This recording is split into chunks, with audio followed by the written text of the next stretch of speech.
everybody, what's up, and welcome to Kinnect 365. I want to talk to people today who are on the verge of something great, on the verge of something big. There are times in our lives where we are on the verge and on the precipice of something happening in our lives that God wants to do that's miraculous, and the only thing that stops us is us.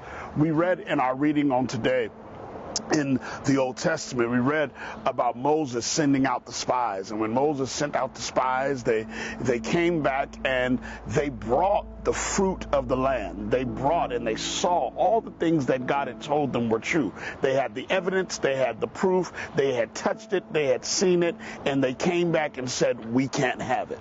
We can't have it, and we can't do it.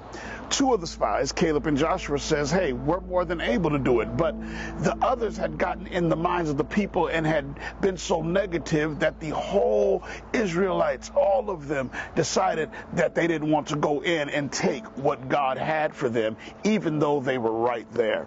I want to talk to a few of you who are right there. You're right there. You've seen it. You've tasted it. You can feel that God's about to really open some doors. And because of what you're looking at, you assume that you don't have enough to overcome. And I want to share with you that God has already taken all that into consideration before he ever sent you to where you're on your way to. So listen, don't be afraid. Don't be fearful. Don't let perception run your way. But today, walk in what God has for you. Go get it.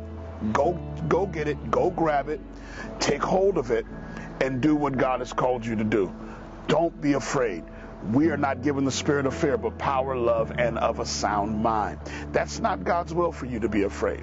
God was so frustrated with them that they were afraid and that they would not take what they touched, take what they had smelled, and they were fearful. God was so frustrated with them. And sometimes I believe God gets frustrated with us because we are right there and we run the opposite direction out of fear. Don't be afraid. Walk in what God has for you.